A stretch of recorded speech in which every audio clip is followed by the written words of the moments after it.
Tá aqui.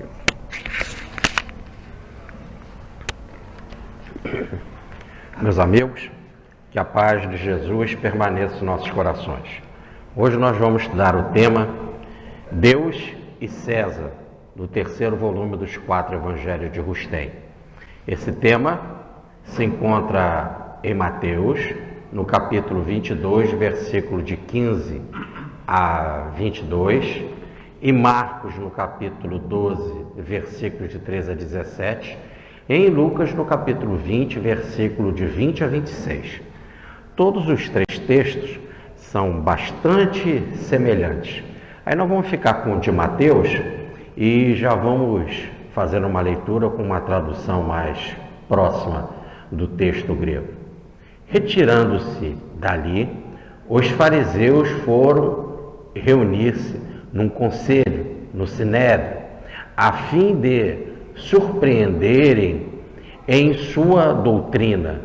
Mandaram então seus discípulos com os herodianos dizer a Jesus: Mestre, sabemos que és sincero e veraz, que ensinas o caminho de Deus na verdade, sem te preocupares com quem quer que seja, porque não considera os homens em seus rostos.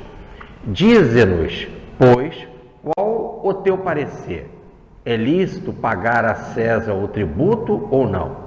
Jesus, porém, conhecendo-lhes a astúcia, respondeu: Hipócritas, por que me tentais?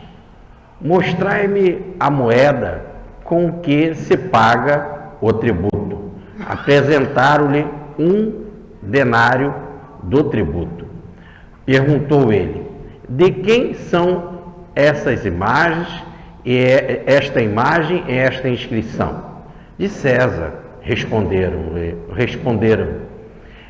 Disse-lhes então Jesus: pois devolvei a César o que é de César e a Deus o que é de Deus. Ouvindo isso, encheram-se de admiração e deixando, retiraram-se. E calaram-se, né? Na última vez que nós estivemos aqui fazendo comentário, no caso na semana passada, o tema que nós estudamos foi a parábola das bodas e dos convidados que se escusaram. Então, Jesus, ele estava falando que as pessoas não devem se preocupar com os primeiros lugares, com os lugares mais importantes. Por que não deve se preocupar com os lugares mais importantes? Porque o lugar mais importante que você tem, e aí todo o esforço que você deve fazer para conquistar, é estar na intimidade com Deus.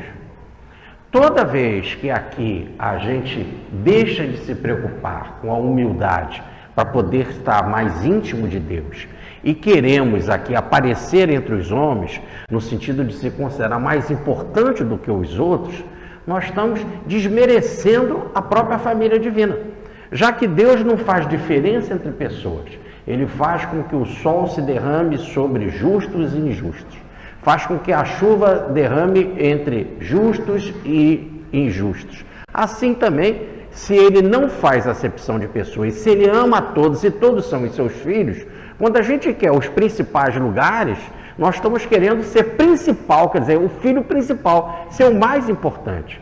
No fundo, esse foi o motivo da queda, em que os anjos foram criados, mas Lúcifer, diz lá as tradições escriturísticas, queria ser mais importante do que os outros, mais belo que os outros, até mais importante do que Deus. Porque daqui a pouco a pessoa já não se contenta mais em ter um lugar perto do dono da casa. De preferência, ela quer ficar até no lugar do próprio dono, quer dizer, ela se acha até mais importante que todos.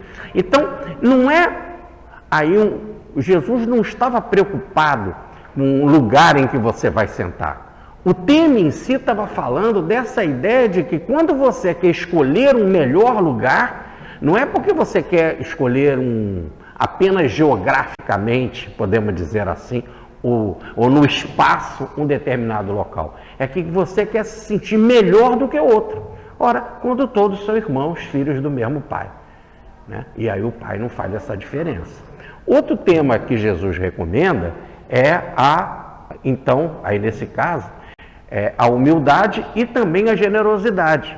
Quando você for para um banquete, lembre-se, se tem alguém doente, se tem alguém aflito, ele tem a prioridade de tudo. Você não pode chegar e se sentir bem, feliz, comendo, se banqueteando, quando um outro não consegue nem respirar direito, como era o caso do hidrópico, que estava ali no banquete, e com a barriga d'água, né, com a barriga muito cheia, ele não conseguia, ele tinha dificuldade de respirar.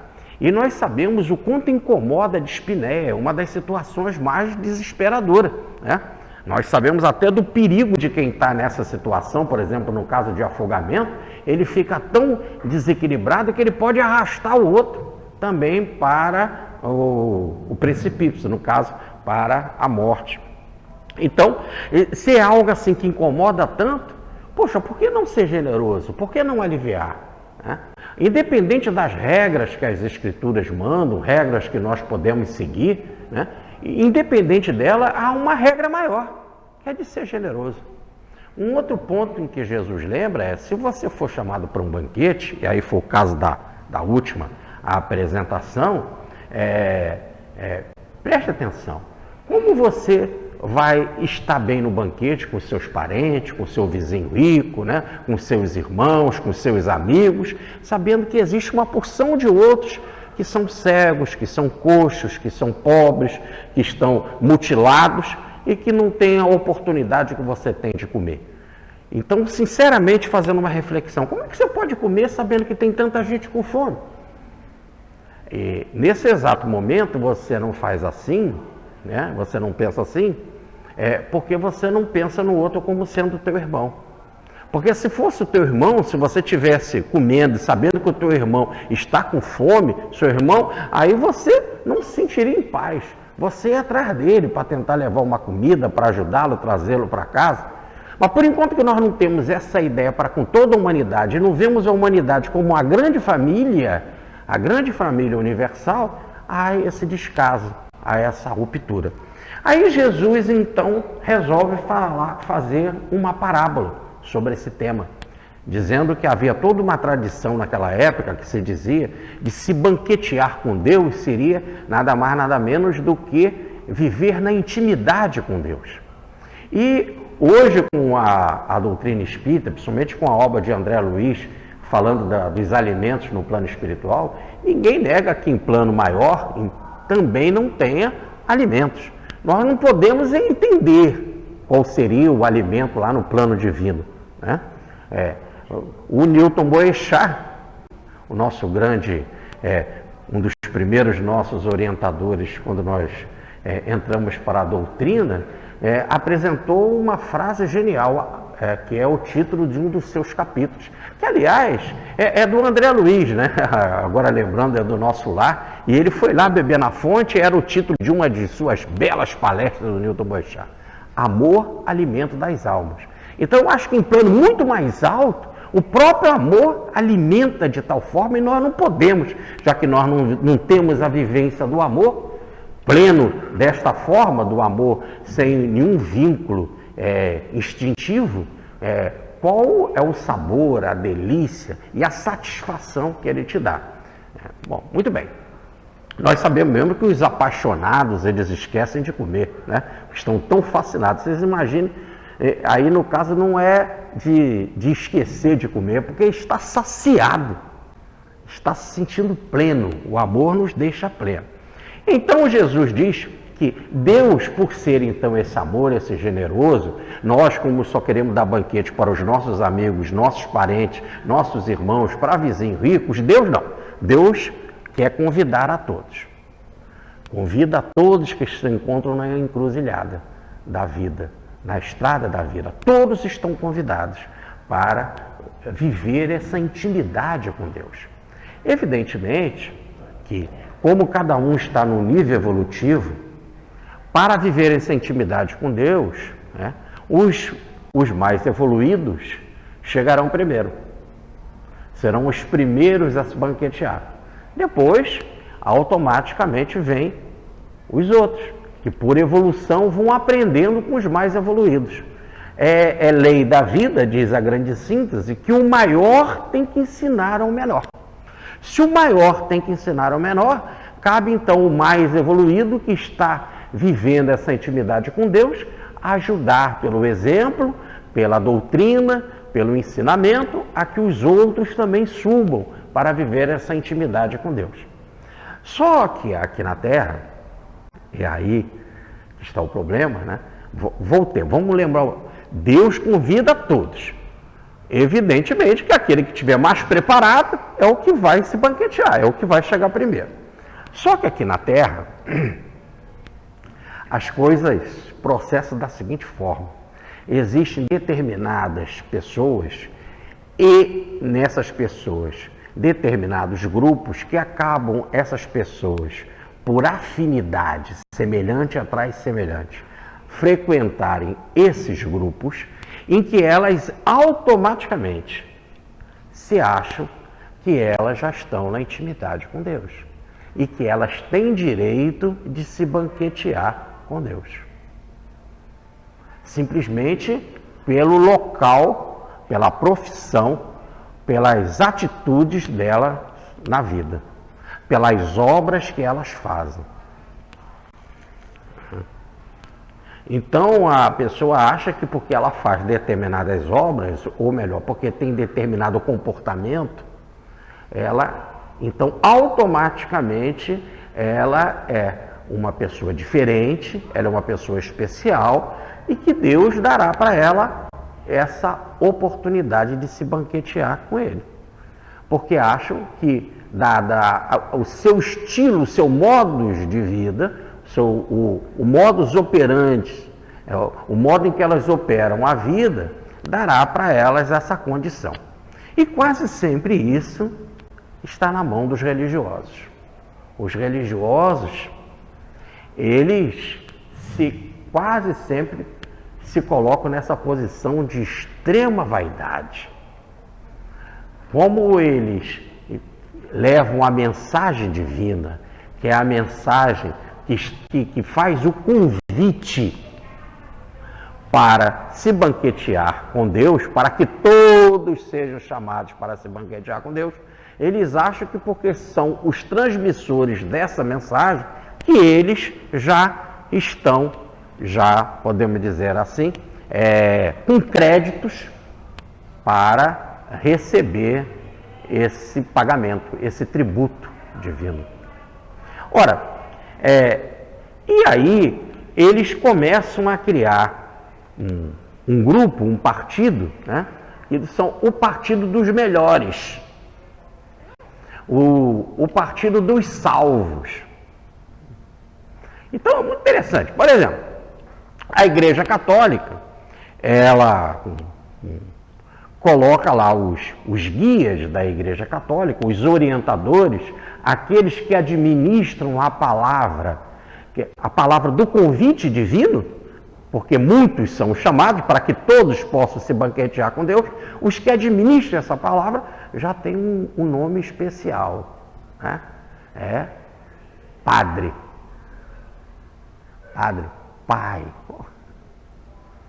pai, né? Somos pai de vocês, pai dessas ovelhas.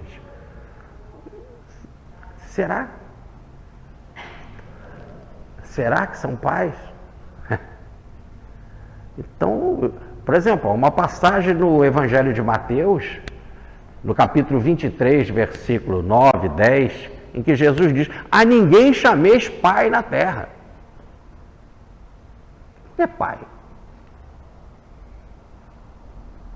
Porque o pai, o que faz o pai? O pai protege a pessoa.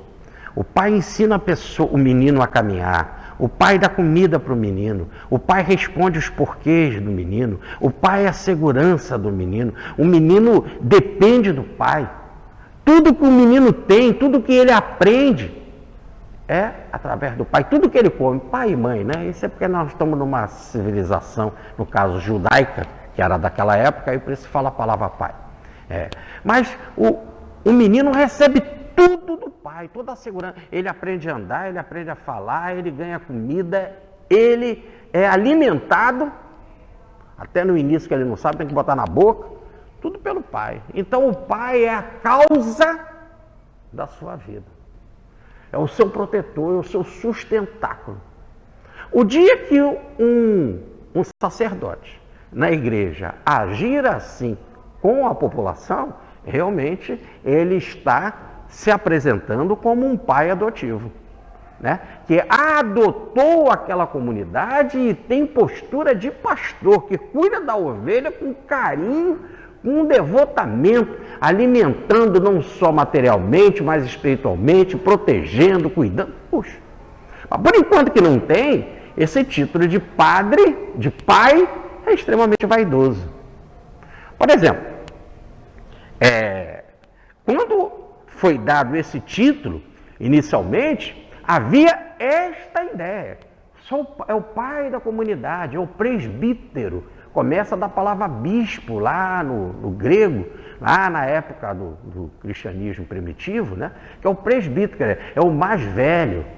O mais velho, o mais experiente. O mais velho não é necessariamente até de idade, mas é aquele mais maduro, aquele mais preparado, aquele que é mais escolado, aquele que tem todas as condições para cuidar da sua comunidade, para ser o consolo, o protetor, o orientador. Essa era a ideia. Mas aquele que não tem esse título e se arroga no sentido, porque eu sou sacerdote, porque eu recebi esse cargo, esse diploma, né? Não tem direito a nada. Lá no judaísmo, eles criaram também um partido, que é o Partido dos Fariseus. E o que é o Partido dos Fariseus? Lá haviam dois grandes partidos, os fariseus e os saduceus. Os saduceus são de pessoas nobres e ricas. Então, não só rica, mas nobre e culta. E eles não se envolviam com o povo, etc. E tinham uma maneira muito especial de interpretar as Escrituras.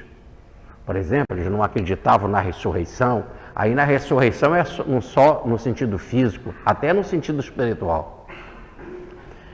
E como eles eram muito distantes do povo, porque eles eram nobres, que eram ricos, o povo ficava sem uma ponte, sem alguém que pudesse fazer para eles uma ponte com as explicações dos sacrifícios, das oferendas administradas no templo pelos sacerdotes. O povo queria alguém ali mais próximo, que não só pudesse orientá-los, mas mais que também isso, pudesse também ser a voz dele. Porque era um povo sem voz, era um povo que não tinha direito, era um povo que não podia se expressar, ou que não tinha para quem se expressar. Então, se tivesse alguns de nós, se nós criássemos um partido de algum dos nossos que pudesse nos representar, olha então que coisa bonita. Então o farisaísmo começou assim, foram os separados, a palavra farisaísmo quer dizer separado. Eles foram separados do povo para representar o povo. Bonito. Mas aí acabaram se separando demais. Se separaram do povo e no exato momento em que você começa a representar aquelas pessoas, já começaram a achar que tinham direitos, privilégios, e daqui a pouco muitos deles estavam ricos também, e muitos deles estavam lá disputando com os fariseus e queriam saber quais eram os mais importantes. Aliás, brigavam. Paulo de Tarso era muito inteligente, às vezes quando ele ia apanhar, ele perguntava sobre esse tema da ressurreição, se tinha ou não ressurreição, aí ele apanhava no sentido de ser chicoteado, né? Estava preso. Então, ele levantava esse tema da ressurreição, aí os dois grupos começavam a brigar e esqueciam de Paulo, e Paulo não apanhava. Eles ficavam brigando lá entre eles, Paulo se safava. Então, eles começaram essas disputas de grupo, daqui a pouco também disputas econômicas. Eu também sou, se você é importante, eu também sou, eu também quero ser importante economicamente, e assim vai. E aí nós vimos um desses líderes entre os fariseus, né, que chamou Jesus para uma ceia na casa dele no dia de sábado, porque nós estávamos estudando aí lá a cura do hidrópico e tal, e todas essas últimas apresentações que nós fizemos. E essa parábola que nós falávamos também dos muitos os convidados. E acontece que eles começam então representando o povo, e para ensinar o povo as leis, eles começam a ser vivenciadores das leis.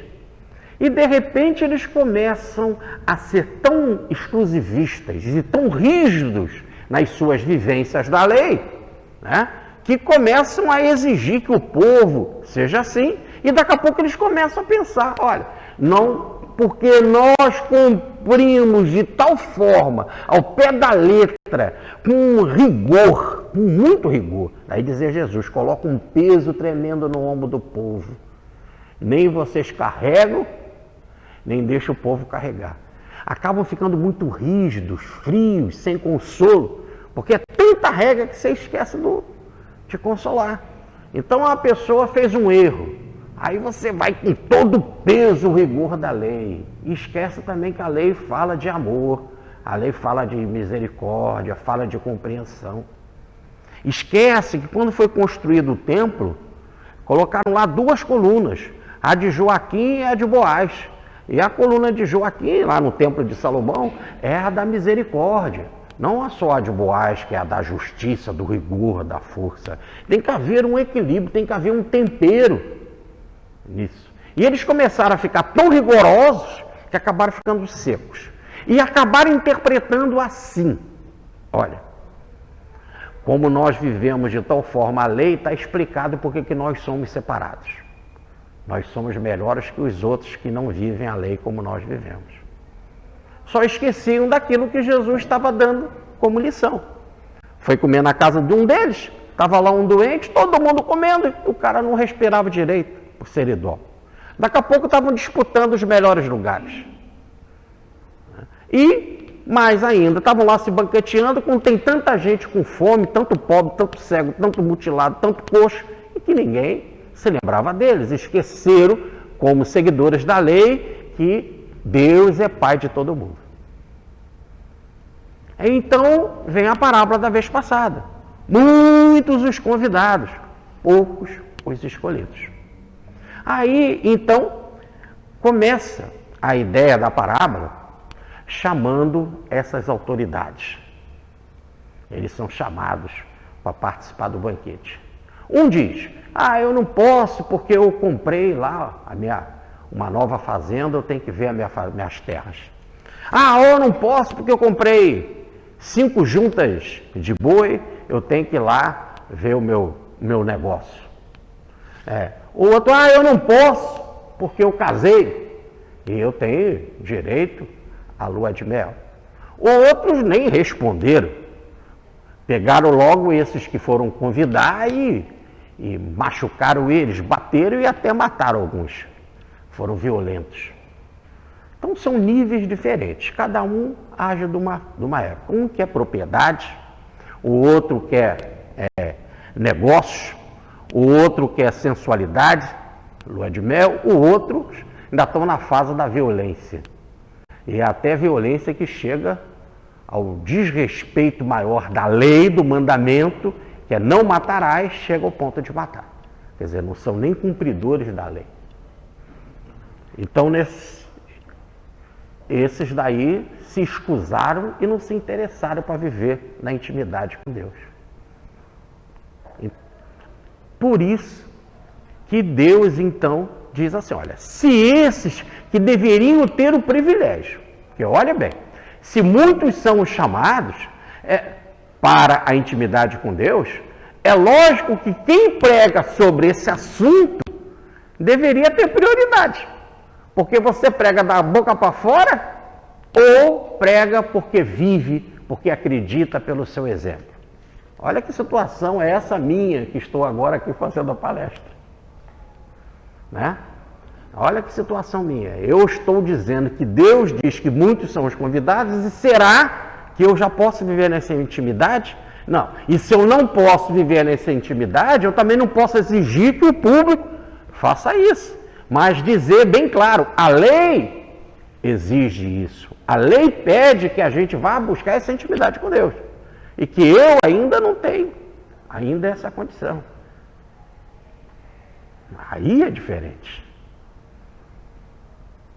Então, no exato momento em que se é humilde, pode se entender. E já é um caminho. Quando você já está reconhecendo que não tem capacidade, pelo menos já está abrindo um caminho para saber. Bom, eu não tenho capacidade porque o que eu não faço? O que falta? Quantos porcentos falta? Naquilo que eu já consigo, muito bem. Naquilo que eu não consigo, qual o esforço que eu estou fazendo para conseguir? Então, essa análise, né, como nos pede Santo Agostinho, no Livro dos Espíritos, na mensagem 918 de O Livro dos Espíritos, faça essa reflexão diária sobre o seu dia. Seu dia passou, como é que foi? O que eu fiz que realmente está me aproximando de Deus? Então, essa reflexão é ótima. Mas o que acontece é que quando a pessoa chega já em determinado nível, ela não quer nem fazer reflexão. Ela já acha que ela já é a melhor, que ela já está salva, e porque ela é uma pessoa especial, e assim vai. Então, porque eu falo com os espíritos, porque os espíritos falam comigo, e aí daqui a pouco tem gente que já nem quer receber qualquer espírito, é de Ismael para cima. Ismael para cima. Ah, eu vi um obsessor, vai com aquele outro médio ali. Eu recebo o mentor da casa. Aliás, o que a gente escuta por aí andando pelo Brasil afora, né, é o médio do mentor.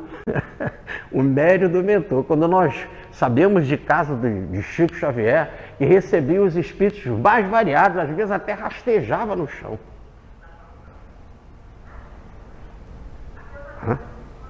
Então, o livro do Arnaldo Rocha, por exemplo,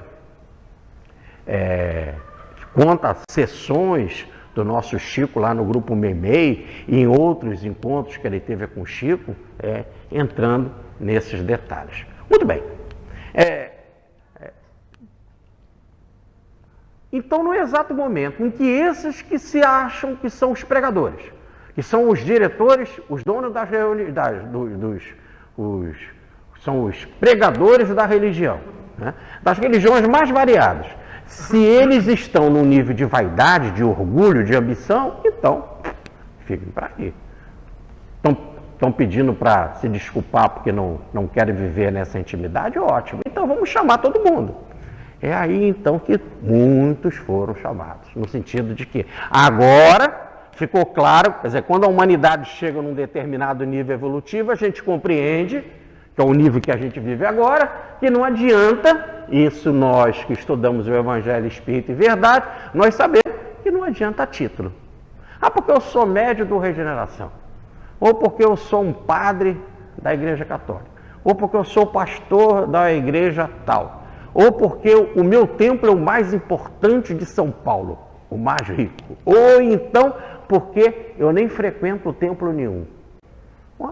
Ninguém, não é título, não existe título nenhum que vai dizer se a pessoa vai poder viver na intimidade com Deus ou não.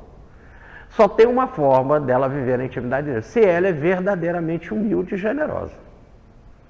E isso não depende de título.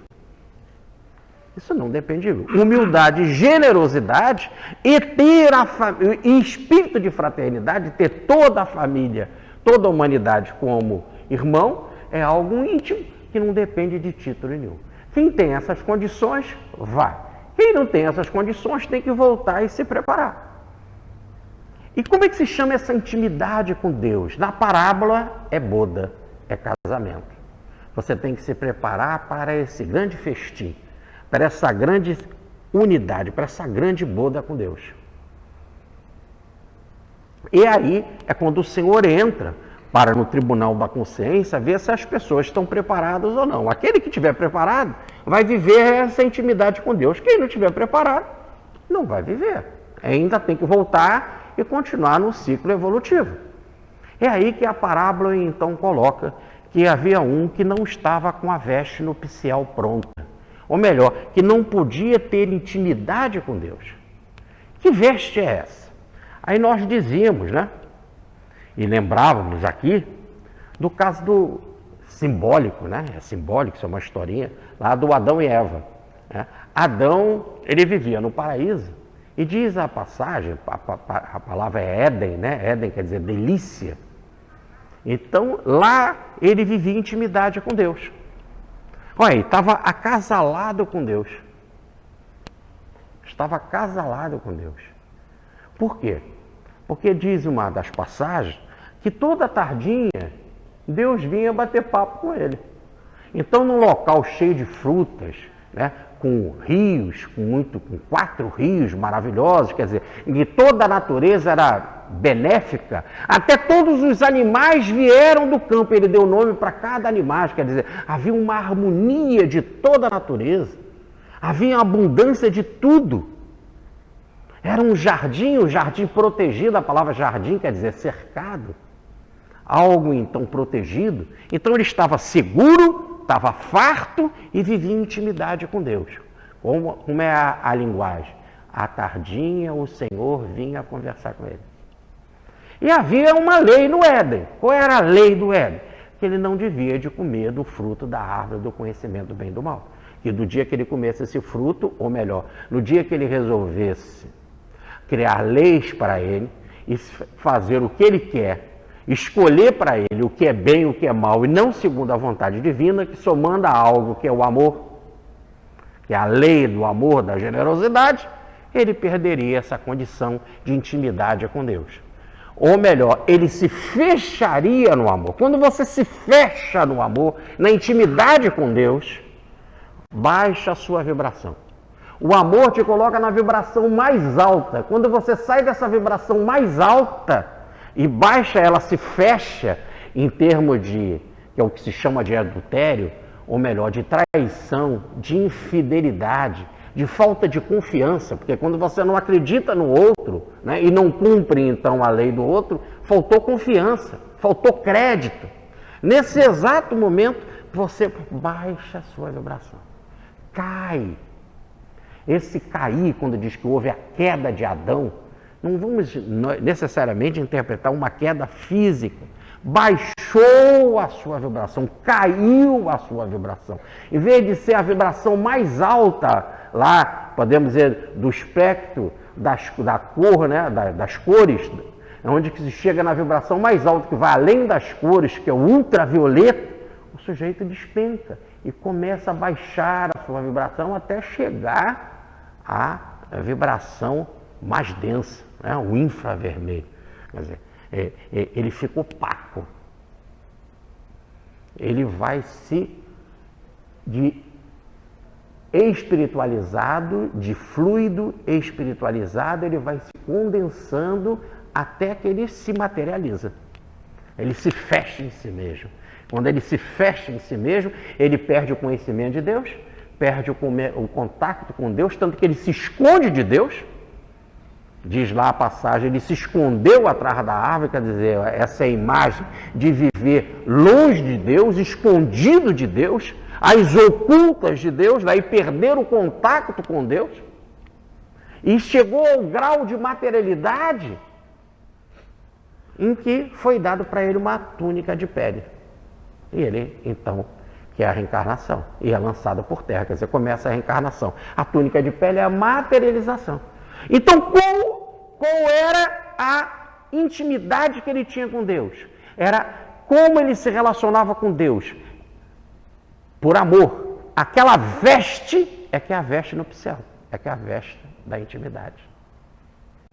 Por enquanto que nós continuarmos aqui nesse ciclo do samsara, ou como diz Buda, no ciclo das muitas vidas, o ciclo reencarnatório, habitando túnicas de pele, habitando corpos densos, nós não temos ainda, ou não readquirimos aquela veste da intimidade com Deus, aquela veste nupcial, aquela veste fluida que Adão possuía, que vivia ali em tete a tete com o Senhor, na intimidade do Senhor. Então, como é que a gente faz para adquirir esta veste nupcial? Nós temos que viver 3 coisas que Jesus vinha estudando aqui conosco, nas lições que nós estamos desenvolvendo. Primeiro, ser generoso. O sujeito não está com a barriga d'água, não está com dificuldade de respirar, como você vai se banquetear se o outro está sofrendo? Cadê a tua compaixão? Ah, porque você vai procurar os melhores lugares. Vai procurar os melhores lugares por causa de quê? Porque você se acha melhor que o outro, mais importante que o outro, quando todos são irmãos? Por que você é mais importante que o outro?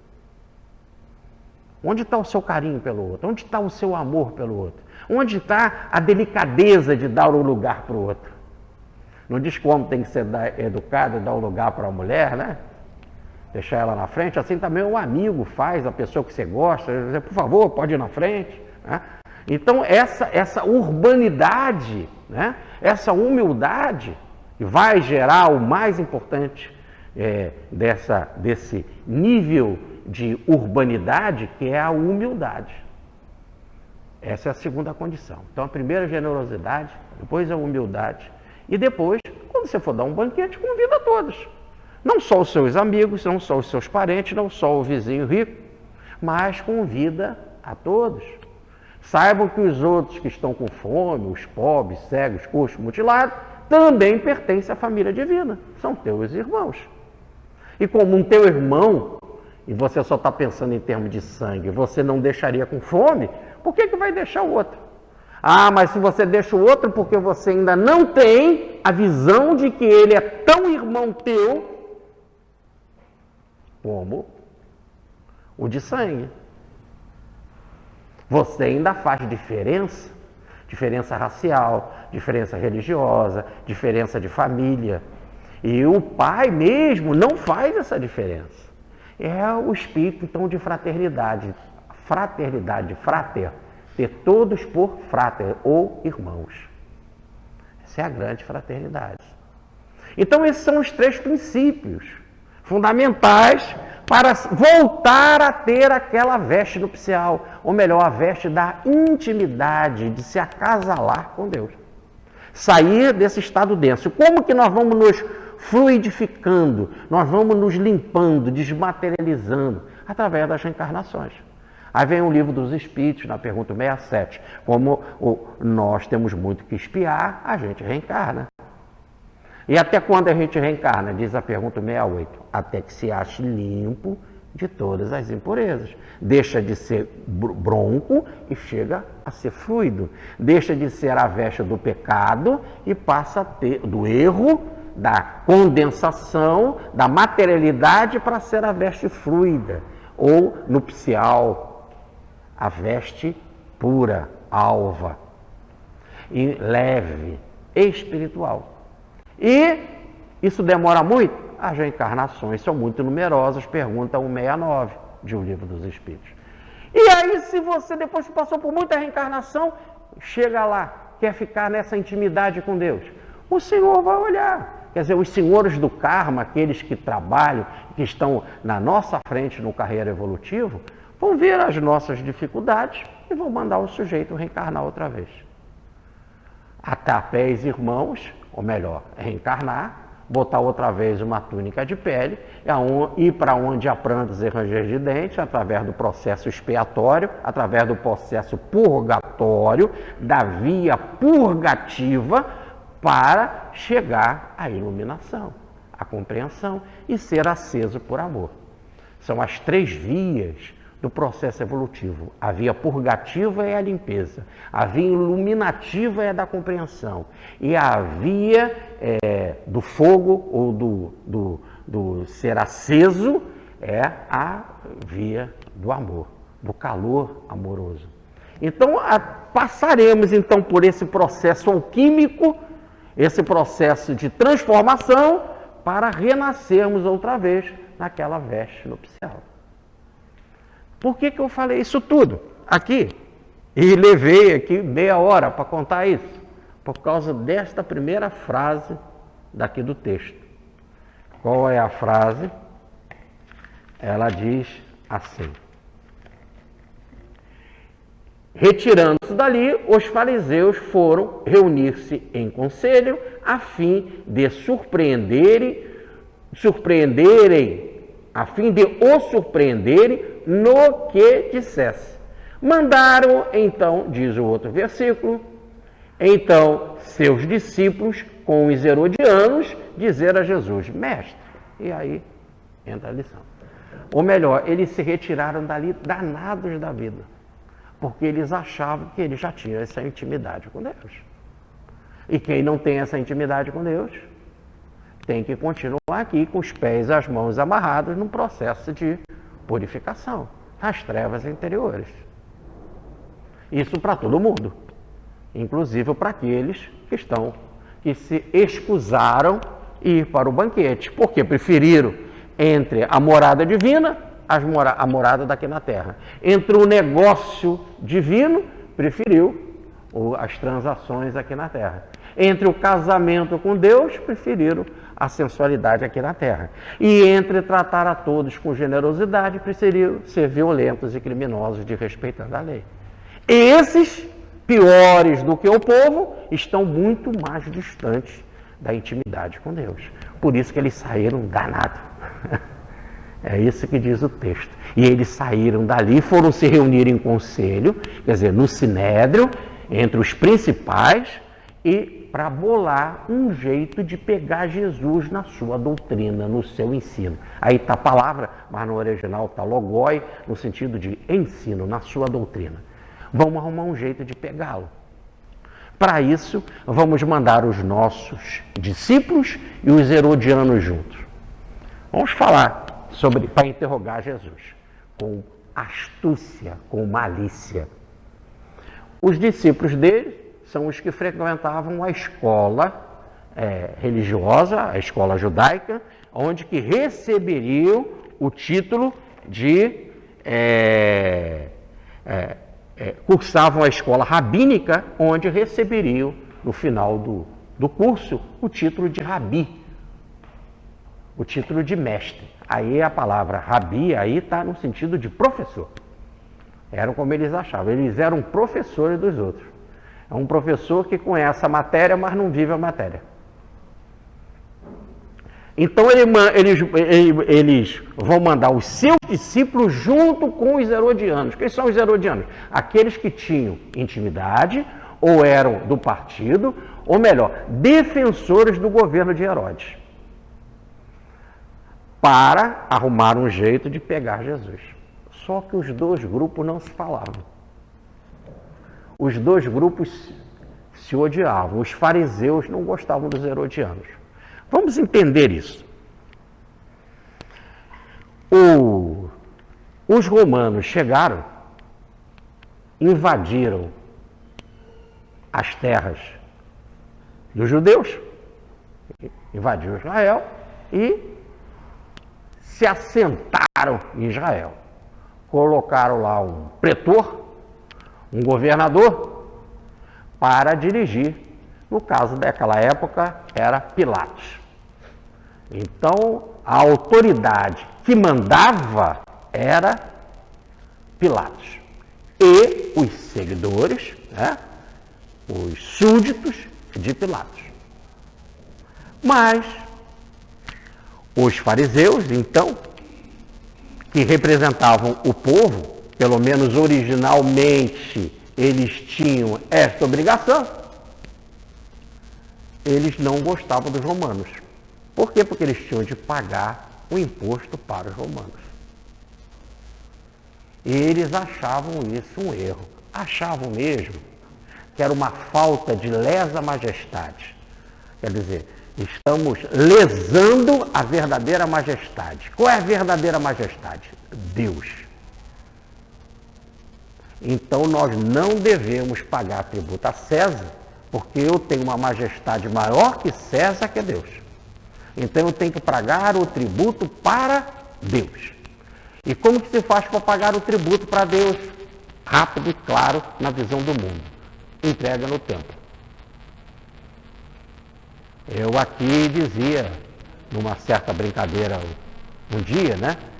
Que o Gerson, aqui o boneco aqui, né? Falou para mim, pedindo ao Jorge um doce de laranja.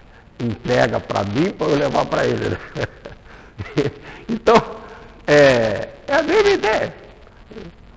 Deus não pega tributo nenhum. Tá certo? Joga aquela piada que diz, joga pro alto. O que Deus pegar é dele. O que cair vai ficar para o templo, para administrar. Então ficava para o sacerdote. Mas o que indiretamente seria de Deus. Porque no exato momento em que você paga o tributo para o templo estaria preparado e faria a sua verdadeira função, que é de pregar a mensagem divina, viver a mensagem divina, porque a maior pregação é do exemplo, para arrastar a multidão para a intimidade com Deus. Para que a multidão também pudesse ter a tal veste nupcial. A veste da intimidade, a veste do amor. Essa é a função do templo. Então, manter o templo para isso é ótimo. Só que o templo não fazia assim. Até o próprio templo vai se reunir diante de Pilatos e vai dizer: condena a Jesus e liberta Barrabás. Mas eu não vi crime nele. Barrabás é ladrão e homicida. Liberta. Se você não libertar, não tem César como teu representante, como teu rei. Ora, quando eles eram os que se diziam representantes de Deus. Agora, para os interesses deles, o representante era César e não Deus. Logo, o que valia mesmo era a manutenção do status quo, a manutenção do poder. Então, os fariseus, eles tinham lá os seus discípulos e eles, e todos eles não gostavam dos romanos porque não queriam pagar os impostos romanos. Eles só achavam que deviam pagar os impostos para Deus, através do templo. Aliás, havia até um homem chamado Judas Galileu, que no ano 6 depois de Cristo foi condenado à morte e morreu, porque ele também não queria pagar o imposto aos romanos, dizendo que isso era um crime de lesa majestade. Seu nome Judas, o Galileu. Não tem nada a ver com Judas Iscariotes. Ele morreu 6 anos depois de Cristo. Ou melhor, no 6º ano depois de Cristo. Isso está narrado em Flávio Josefo, no livro Antiguidade, no capítulo 18, capítulo 1, versículo 1, e no livro A Guerra dos Judeus, também de Flávio Josefo, no capítulo 2, item 8, versículo 1, e no capítulo 17, versículo 8. Então já tinha essa história de que haviam grupos, né, até em termos de revolta, de rebelião, que não queriam pagar os impostos. Esse era o grupo dos judeus. Os herodianos eram um povo de transição, era um grupo de transição. Quem eram os herodianos? Os que seguiam Herodes. Herodes foi colocado por rei, não que ele fosse rei era César, e quem mandava lá era Pilatos. Mas foi uma deferência que Pilatos fez para conter os judeus, porque Roma, ela no fundo não queria guerra. Roma ela só queria ganhar os impostos, sempre pagando bem os impostos para eu viver lá toda Roma em alegria e felicidade, é o importante. Para isso, se for para manter a ordem, é melhor assim. Então vocês querem um rei? Que tenha um rei. Apesar de que ele não vinha da descendência de Davi, logo não poderia ser um Messias, era um rei falso, e ele sabia disso, tanto que quando Jesus nasceu, o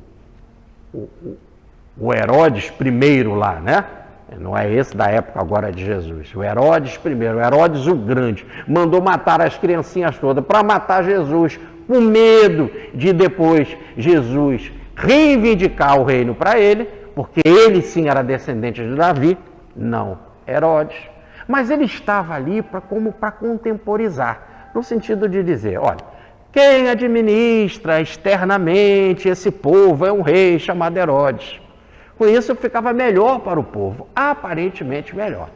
Aparentemente porque Herodes tinha a sua corte e eles viviam em luxo e muita gastança. Né?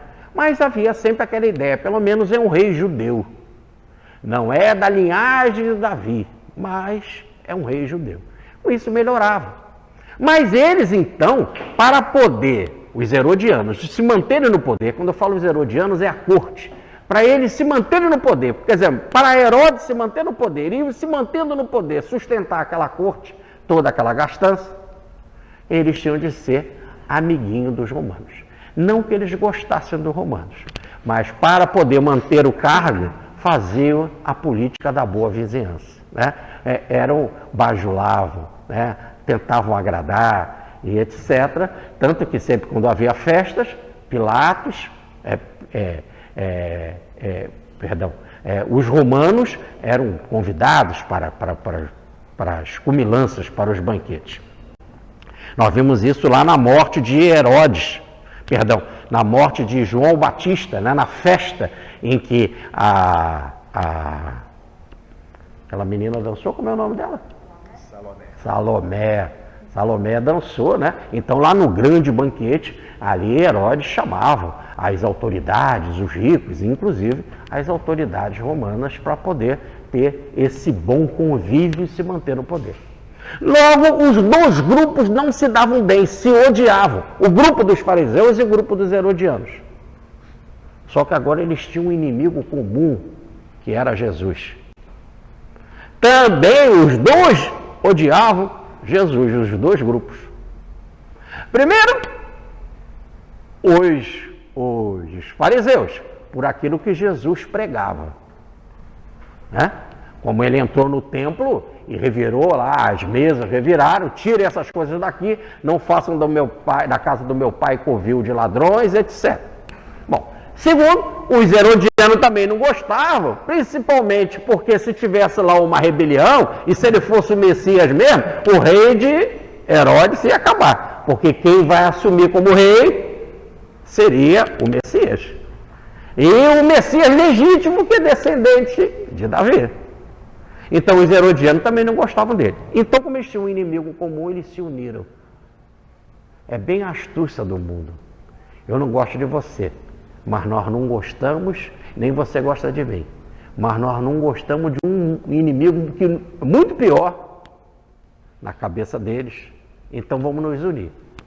E aí diz Lucas, e nós estamos aqui, nós lemos o texto de Mateus, né? Mas eu disse que os textos são muito parecidos, mas Lucas apresenta uma coisinha melhor nessa passagem. Arrumaram pessoas desleais, porque os fariseus eram conhecidos. Aliás, eles estavam ali com Jesus, quando Jesus falou a tal parábola, tanto que começamos o estudo assim, e eles retirando-se, foram lá bolar um plano para pegar Jesus. Então eles já eram figurinhas carimbadas. Por isso que eles arrumaram os seus alunos, os seus discípulos da escola rabínica e chamaram os herodianos também. E é bom que os herodianos têm força de lei, porque são representantes de Herodes, que era o rei. E se Jesus falasse alguma coisa contra imposto, já pegava, já ali automaticamente Jesus. Eram testemunhas de peso. Logo, eles arrumaram então esse plano para pegar o mestre. E chegaram lá cheio de historinha, né? Cheio de blá blá blá. Primeiro já chamam Jesus logo de professor, né? Professor, a palavra lá no texto é didático, né? O didático, o professor claro, lúcido, didático, que explica com muita sabedoria. E mais, sabendo que você não faz distinção de rosto.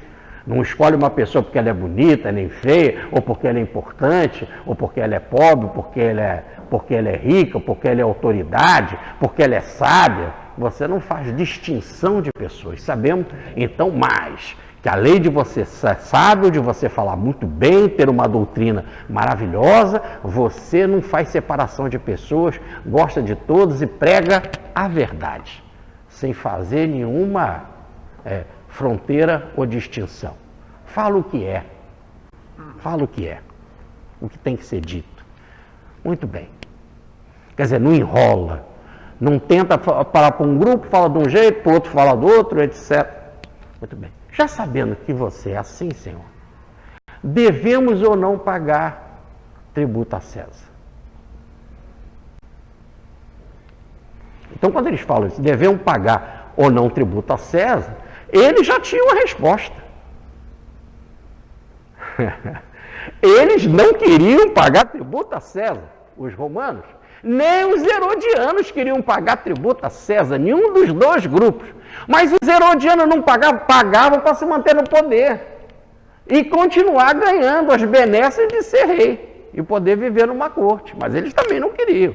E os fariseus, muito menos. Então, diante dessa situação, eles vêm com uma pergunta dessa. Além do mais, essa é uma pergunta em que a resposta é clara. Deve-se pagar o tributo? Sim, senão morre. E todo dia morria gente. Ora, é tão claro que Jesus não foi condenado? Foram mais duas com ele. Quer dizer, para mostrar, o texto nem entra em detalhes, qual foi um, qual foi o outro. Nem diz o nome deles. A tradição que depois fala em Dimas e Gesto, o texto nem fala nem o nome. Nem diz o motivo por que eles foram condenados. Foram condenados e pronto. Aliás, não interessa o motivo. Roma falou que você vai morrer. Já era. Então, nesse exato momento, como morriam muitos, sempre morriam muitos, eram mais 3 ali que estavam morrendo. Era só isso. Então, tem que se pagar ou não tributação. E é lógico, a pergunta poderia ser feita de uma outra forma. Independente de você, da gente pagar o tributo a César, independente de sabermos que é nosso dever pagar o tributo a César, você acha isso justo? Você acha isso certo? É lógico que também uma declaração, assim, de um pensamento, falar da sua consciência sobre uma coisa de tributo, é muito bom. Hoje a gente pode falar assim, eu acho que o imposto que é cobrado no Brasil é alto demais. Pronto, é um direito, eu posso emitir. Mas na época de ditadura você não pode falar emitir. Também a sua consciência. Aliás, em época de ditadura, a consciência é investigada e a pessoa não tem direito à livre consciência. Aliás, vai ser o tema da minha palestra no Congresso de Pietro Baldi em agosto. A livre consciência. Quando o professor Pietro Baldi escreveu a grande síntese e a igreja o condenou, ele perguntou, mas qual é o motivo? Não interessa. Silêncio. Você está condenado, acabou. Vai refletir, mas refletir o quê que eu não sei o erro? Eu não sei, vai refletir em quê? Calado. E já estamos numa época muito bacana, né? 1937, 38, 39, isso é uma época de 39, né? Essa já é uma época já de bênção. É porque ele escreveu o livro César Bisca em 37, né? Mas essa já é uma época de bênção. Quando eu digo de bênção, porque manda só ele lá vai para o banquinho, e senta para meditar. É em silêncio. Poxa, isso já era uma vantagem tremenda, porque antes não tinha nada disso. Né? Você vai para a fogueira. Ah, mas eu vi que eu estou errado. Pronto, você viu que você está errado, mas você não errou. Então, independente disso, você vai morrer. Tá certo? Pronto. O sujeito estava condenado. Ah, mas eu já pedi perdão. Tem, mas a sua família vai perder os bens para tu aprender, não é isso? E vai ficar com Deus. Vai morrer. Então, até o emitir consciência diante de uma ditadura romana era complicado. Daí Jesus começar assim. Por que vocês querem me tentar com essa astúcia? Isso é astúcia. A astúcia, ou segundo o professor Pietro Baldi, nós temos 3 níveis, né? O nível da força, o nível da astúcia e o nível da honestidade. Da justiça plena, da honestidade. A astúcia é a lábia, é enrolation, né? É enrolação. Então eles vieram com essa história, mestre, tu é um professor maravilhoso, tu é um didático, você fala sempre a verdade para encher o ego do outro. Encher o ego e depois passar a perna. Nós estamos vendo isso aí hoje direto no negócio do Lava Jato. Né, com essas gravações todas, né, o sujeito vem, vai bater papo, está na casa lá do outro, do amigo, não sei o quê. O sujeito conta as coisas, ele vai. É a podridão. E o mercado ficou extremamente aquecido. Agora eu estava conversando com o Estênio, antes da palestra, né, que nós fomos ver o preço do gravadorzinho esse, que o Stênio usa, e aqui nós estávamos, né? Então estava lá no Submarino vendendo R$600, quando o negócio de 300 passa para 600, porque está na onda esse negócio de usar o gravador, não para gravar palestra de Jesus, Evangelho, isso é um só que compra, foi o Stênio. A turma, a outra toda, está comprando para gravar os outros, pegar os outros nos falsos e baixos, né? Então ali não era o gravador, mas estava a testemunha dos herodianos. Ali estava, é a mesma coisa. O que você falar agora, nós vamos te pegar. E Jesus disse, né? Então, seus astutos, por que vocês estão me tentando? Olha bem, cadê o denário do imposto? Quer dizer, cadê o denário? Então, primeiro, Jesus conhecia a moeda muito bem. Sabia que é denário. A moeda circulava. Era conhecida. Me tragam, então, o denário. Ele sabia muito bem. É que ele, como eles falaram que Jesus era didático, como Jesus era claro e fazia o ensinamento de forma incontestável, era isso que Jesus queria demonstrar. Mas ele sabia muito bem que estava na moeda. A moeda era comum. Tanto que ele disse, cadê o denário do tributo? Me tragam ele aqui. Jesus podia ter dito sobre o ciclo, a moeda que eles usavam para pagar o tributo no templo. Porque para o templo, eles transformavam todas as moedas, não só o denário, mas qualquer outra moeda, fazia o câmbio, um câmbio danado, um câmbio bem puxado, porque no templo só aceitavam a moeda ciclo, é o nome da moeda, lá para pagamento do tributo. Então ali ficou claro que era um tributo não para o templo, mas o tributo para César. Me traga a moeda aqui. Porque o texto começa assim, vamos pegar aqui a frase. Dize-nos, pois, qual o teu parecer? É lícito pagar a César o tributo ou não? Então, se é o tributo, me dá o denário. Se é o tributo de César e não do templo. Porque se fosse do templo, se eles perguntarem, é lícito pagar o tributo do templo? Eles podiam também ter perguntado isso.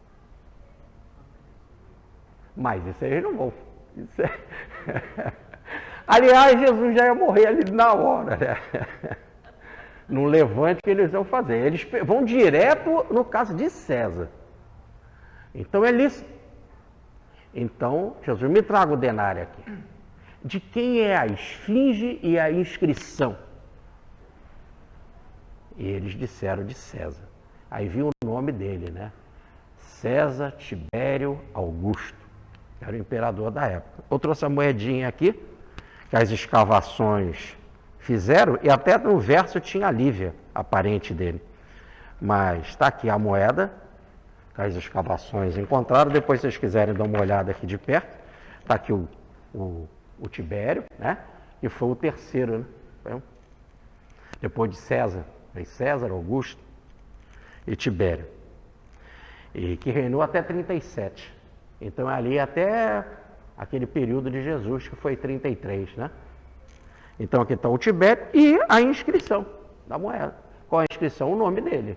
Para mostrar que essa cara aqui é do César Augusto Tibério. César era o título, né? César era o título daquela família que passou a ser, para todo mundo, ver o título de César, né? O nome dele era Tibério. Então, se é assim, se a moeda tem o rosto de Tibério e tem o nome de Tibério, a inscrição de Tibério, então não é nem dar a César ou a Tibério o que é dele, sim devolver. Então a melhor tradução, e o professor Pastorino faz isso, né? E outros também, como em notas de rodapé, já colocam essa tradução. Então, se o rosto é de César, né? E eu não faço, olha a própria palavra, se você, Senhor, não faz distinção de rosto, As melhores traduções não falam, não é distinção de pessoa, é de rosto. Então, se eu estou vendo aqui que esse rosto é de Tibério, eu podia fazer distinção. Eu não quero dar para Tibério. Eu sei bem que esse Tibério, ele usurpou o poder, esse Tibério, ele é um criminoso, esse Tibério, aqueles papos todos de revolucionário. E aí, não. O rosto não é dele. Não está aí o nome dele? Então devolve o cara o negócio, a moeda dele. Já está aí, já está dizendo que é dele. Devolve para ele. E dai a César o que é, e dai a Deus o que é de Deus. Aí, essa ideia de dar a Deus o que é de Deus, fica subentendido que Jesus estava dizendo que são dois tributos. O tributo de César, como está lá a esfinge de César, dai a César. E o outro tributo, dai a Deus, que é o tributo do templo. E que era a moeda, o ciclo. Mas na moeda, o ciclo, não tem o rosto de Deus. Nem o nome de Deus. Porque não foi? Nem podia ter o rosto de Deus. Não fazer imagem minha, primeiro mandamento. E não falar o meu nome em vão. Então, como eu vou dar a Deus o que pertence a Deus? É aí que fica a interrogação. Mas o próprio Jesus diz, se essa moeda é o rosto de César, e tem o nome de César, devolva para ele. E devolva para Deus o que é de Deus. O que é de Deus? Para eu devolver. Então, veio a ideia de que ele estava corroborando, ou melhor, confirmando o pagamento do tributo, o pagamento lá dos dízimos, né? O tributo do templo, o pagamento do templo. Mas aí fica uma interrogação que até hoje pode se pensar assim, é lícito exigir o pagamento de tributos para a manutenção do templo? Fica uma reflexão. É lícito? Porque várias igrejas cobram dízimo. Né? E se você é obrigado a pagar o dízimo, se você não paga o dízimo, você recebe as benesses da igreja? É a pergunta. E se você vier pagando e deixar de pagar, você fica com o dízimo em atraso?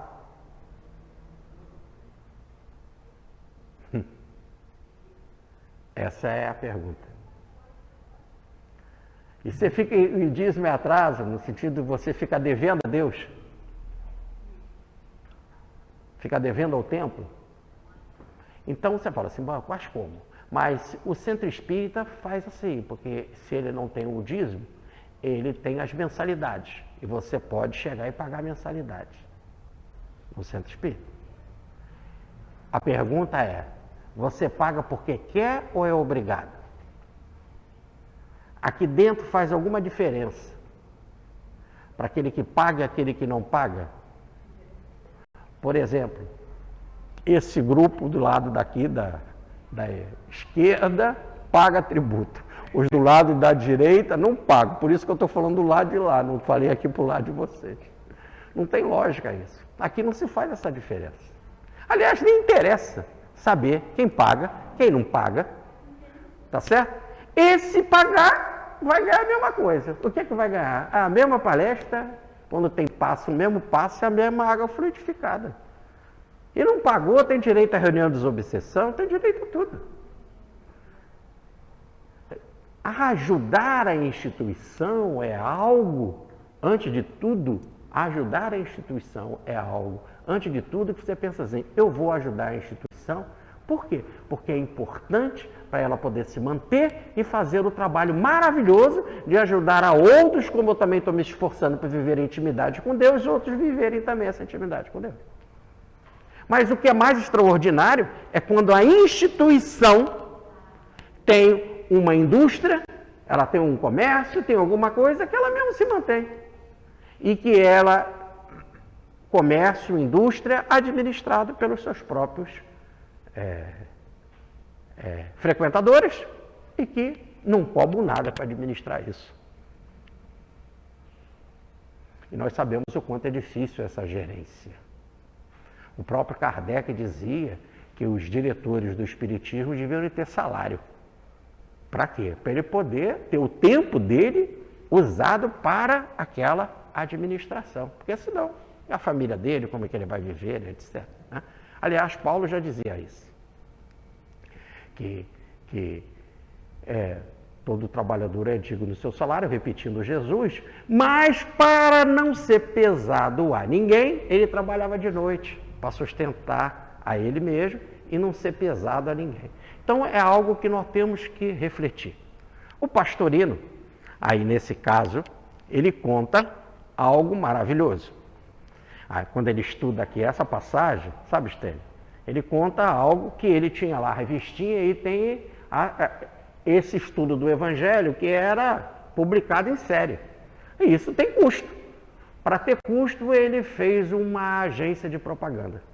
Fez uma agência para poder manter essa distribuição.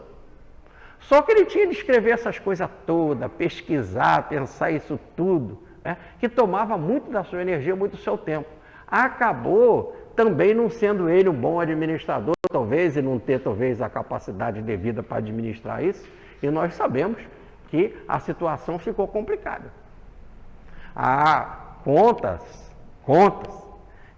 e é isso feito por diretores lá da nossa CAPEM, né, hoje a CAPEMISA, né, lá do Fabiano de Cristo, que agora estão usando as sedes daqui do Regeneração, quer dizer, estão usando e estão pagando, né? E ótimo, é uma forma de ajudar a instituição aqui, o Regeneração. Mas o coronel César Reis, ele então contava para mim que certa vez o Pastorino pediu ajuda, porque a situação estava complicada e ele não sabia como ele ia pagar as coisas todas. Então, foi mandado para lá um contador, né? E o contador, quando chegou lá, viu aquela papelada toda, aquela confusão, viu que estava tudo, olha, ele está devendo horrores, está tudo desorganizado, o livro caixa não está correto, não está feito de forma certa e tal. E chegou-se à conclusão que ele não tem condições de manter a agência. E logo, como que vai manter lá as coisas? E aí foram perguntaram então para o contador, aí não tem nada, você não encontra coisa nenhuma que tenha algum valor aí nessa desordem toda aí desse escritório. Aí falou, viu aqui umas folhinhas com umas coisas escritas que eu achei muito bonitinho, essas coisinhas muito bonitinhas, Minuto de Sabedoria. A CAPEM me traz isso aqui. Aí trouxeram, leram, aquela maravilha. Que ele escrevia no bonde, porque era um programa que tinha 1 minuto na Rádio Copacabana, era 1 minuto. 1 minuto. Então ele escreveu no bonde, porque era entre um programa e o outro, ele tinha 1 minuto lá. Patrocinado, inclusive, por uma bebida, aquele 1 minuto, para falar uma mensagem. Aí juntou aquilo tudo, veio o livro mais vendido do Brasil, junto com Aurélio, Minutos de Sabedoria. E que logo depois saiu da CAPEM e foi ser publicado pela editora Vozes. Bom, então, até mesmo gerenciar esses negócios é complicado. A pessoa tem que ter condição para gerenciar. E será que você tem condição para gerenciar? Né?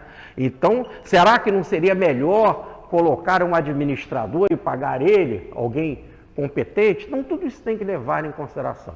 Mas quando Jesus diz, devolvei a Deus o que é de Deus. Mas como nós não sabemos o que é para devolver para Deus, nós sabemos muito bem aquilo que Jesus mandou. Para César, dar o tributo. Que não deixa de ser para Deus. O tributo de César. Toda vez que você paga o tributo a César, você está pagando o tributo a Deus. Frase de Jesus. Frase de Jesus que não tem como a gente fugir. João, capítulo 19, versículo 11. Pilatos ia matar Jesus. E perguntou, não sabe que eu tenho autoridade para dar e tomar a tua vida? Te deixar vivo ou te matar? Jesus disse, você não teria autoridade se não fosse dada pelo alto, por Deus, pelo Pai. Então toda vez que alguém está na autoridade, está no comando, é porque Deus permitiu. Ele pode estar num comando e não estar realizando bem a sua função. Mas convenhamos aqui só para a gente. Não vamos divulgar isso. Nós não estamos no comando, mas estamos fazendo alguma tarefa, não estamos? E a gente está fazendo bem essa tarefa? Se nós somos perfeitos na nossa função, muito bem.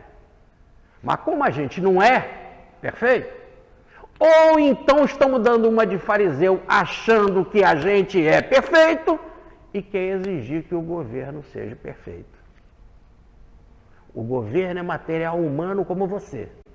E se você não é perfeito naquilo que você faz, você não cuida do lar como você tem que cuidar, não cuida do seu filho como você tem que cuidar, não cuida da sociedade como você tem que cuidar, não cuida dos pobres como você tem que cuidar, porque são teus irmãos, não é generoso com os doentes, não é humilde, então no exato momento que você não cuida bem da tua função, você não pode exigir isso do governo. E saiba uma coisa, eu não sei se Deus te deu autoridade para isso, mas para aqueles nós temos a frase de Jesus, Deus deu autoridade, Ele está no comando. E a maior prova de que Ele está no comando é a cara dele na moeda. A cara dele não está na moeda? Se a cara dele está na moeda, ou, aliás, como já diz uma frase da tradição, lembrada muito bem pelo pastor Russell Norman Champlin no estudo desse texto.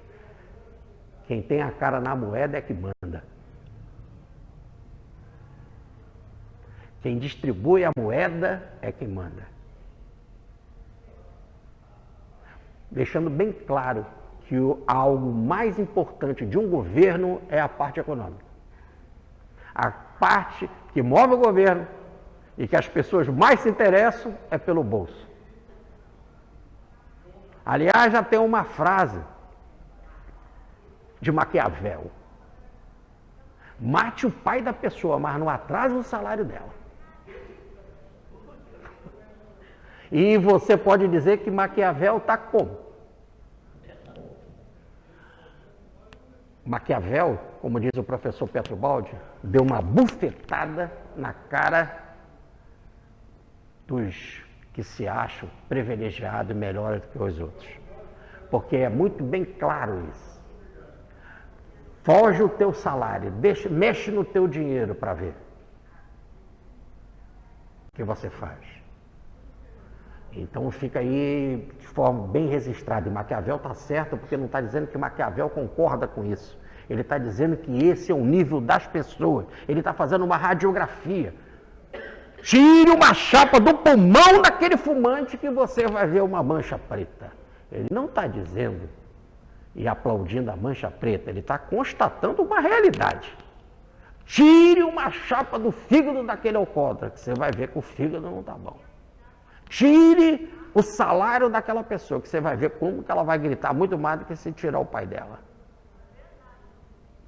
É isso. Ele está radiografando o nível psicológico das pessoas. Então fica bem claro que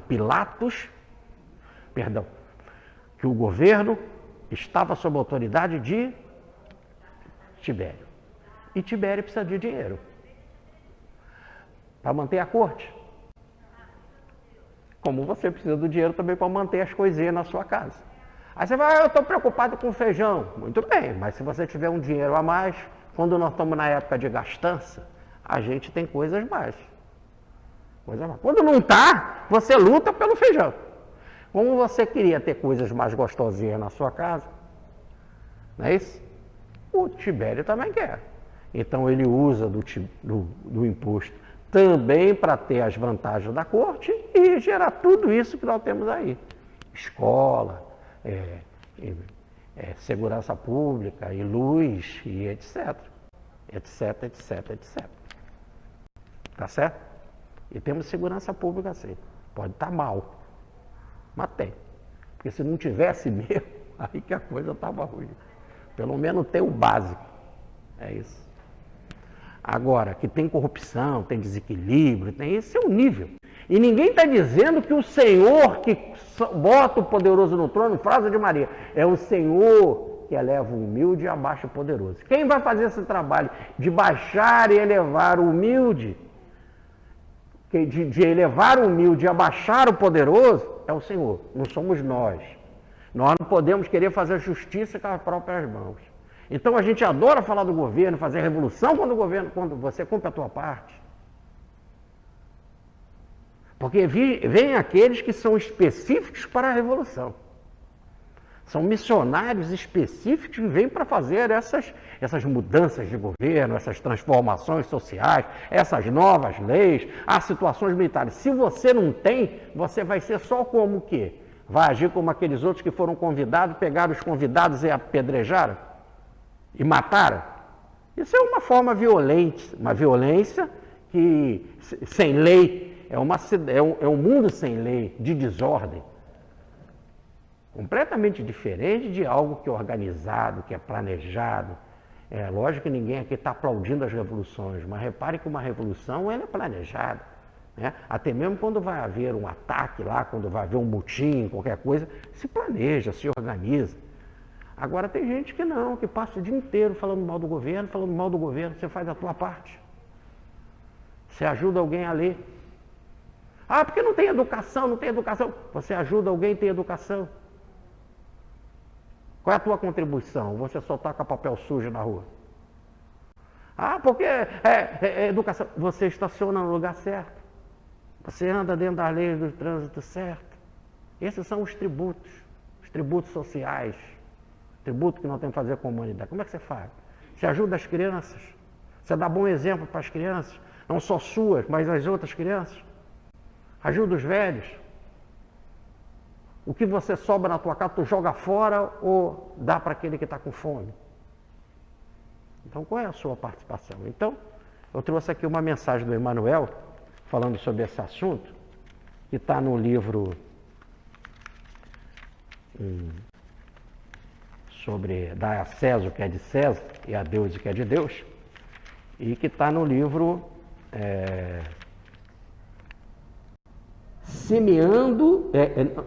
Semeador em Tempos Novos. Semeador em Tempos Novos. O tempo novo, segundo o nosso Emmanuel, em outras mensagens sobre esse assunto, é a nova era do Evangelho, Espírito e Verdade. Agora, na nossa compreensão como espírita, em Espírito e Verdade, para os tempos novos, ou melhor, para a interpretação moderna do Evangelho de Jesus, para os novos tempos, como devemos interpretar essa passagem. Então, eu pedi o Stênio para ler para a gente. Ela está baseada no estudo deste versículo, devolver a César o que é de César e a Deus o que é de Deus. Muito bem. Semeador em tempos novos. Uma hora virá, comentários de Emmanuel. Uma hora virá em que a senda terrestre se te revelará sobre nova expressão. Hora em que te despedirás de todos os patrimônios que defrustraste no mundo. Em que compreenderás na terra a escola que te serviu generosamente. Em que verás no corpo a armadura bendita a garantir-te o aprendizado. Em que reconhecerás no ouro e na posse valiosos empréstimos do divino poder que detiveste a título precário. Hora em que desejarias ter sido a melhor das criaturas, para que a simpatia dos outros te acalente a alma inquieta.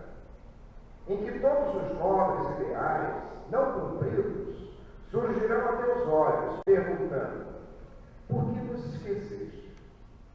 Em que a luz da memória te fará lembrar dia por dia, devolvendo-te a plantação do caminho percorrido em forma de colheita.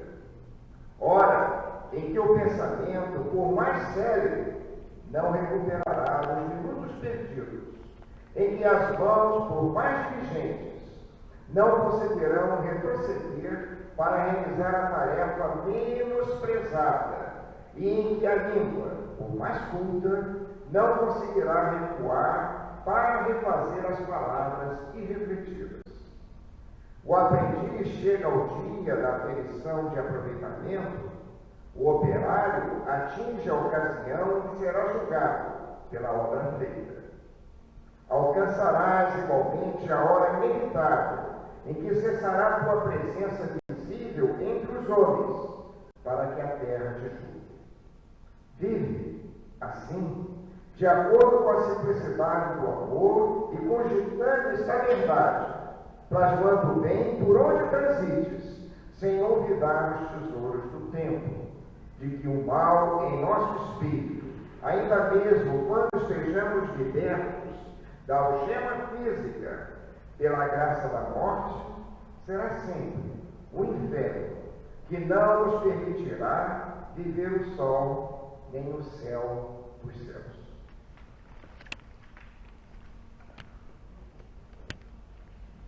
Muito bem. Então, segundo a recomendação de Jesus, a autoridade está entronizada no poder pela vontade divina. Pagar o imposto é algo social, mas existe um imposto maior que colabora com a autoridade, que é a tua parte na obra social, cuidando não só da tua evolução, mas do conforto, da paz, da alegria, da satisfação, do alimento, da educação, de toda a grande família universal. Muita paz, fique com Deus.